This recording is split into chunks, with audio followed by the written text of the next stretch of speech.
Apakah kamu tahu apa itu periodontitis?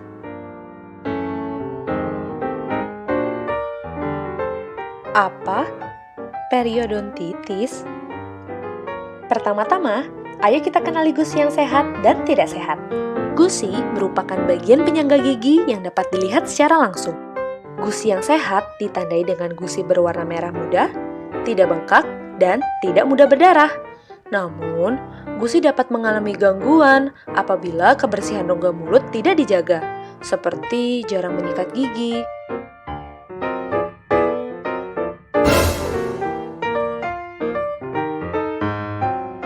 Menurut data hasil riset kesehatan dasar tahun 2018 menyatakan bahwa 14% mayoritas masalah kesehatan mulut yang dialami penduduk Indonesia adalah gusi bengkak.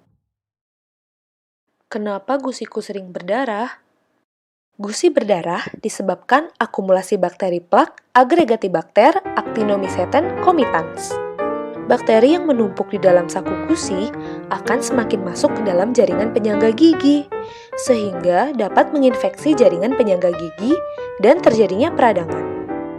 Apabila dibiarkan berlangsung lama, jaringan gigi mulai rusak dan akan memperparah keadaan kesehatan gusi. Kondisi ini dapat disebut radang gusi atau gingivitis. Lalu, gingivitis akan menyebabkan peradangan di sekitar gigi atau bisa disebut dengan periodontitis. Periodontitis merupakan penyakit dengan banyak faktor yang memperparah. Tanda-tanda dari periodontitis diantaranya adalah adanya saku gusi, gusi berwarna kemerahan, bengkak, mudah berdarah, dan penurunan gusi. Pada beberapa kasus, ada yang menyebabkan gigi hingga goyang. Selain adanya bakteri, ada pula faktor yang menyebabkan periodontitis, diantaranya yaitu faktor lokal, seperti karang gigi, gigi yang tidak rapi, makanan yang terselip, dan tambalan yang kurang baik. Lalu, ada pula faktor yang memperparah terjadinya periodontitis, seperti usia, merokok, gangguan sel imun, hormonal, obat-obatan, dan penyakit sistemik.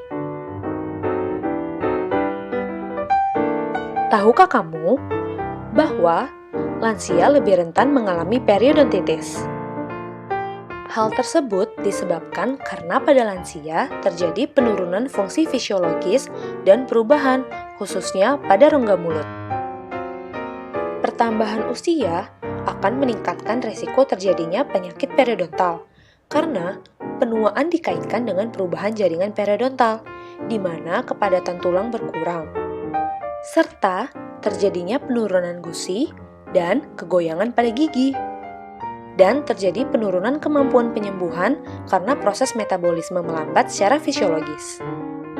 Pada lansia, produksi air ludah akan berkurang dan lebih pekat. Padahal, air ludah mempunyai fungsi utama dalam menjaga kesehatan rongga mulut. Jumlah air ludah yang sedikit dan kental menyebabkan pembersihan sisa makanan tidak maksimal, dan plak menjadi tumbuh subur. Selain plak, resiko terkena penyakit periodontal akan meningkat lagi pada lansia yang menderita penyakit sistemik dan diterapi dengan obat-obatan. Bagaimana cara mencegah terjadinya periodontitis? Kebersihan mulut yang baik adalah kunci penting untuk pencegahan dari penyakit periodontal.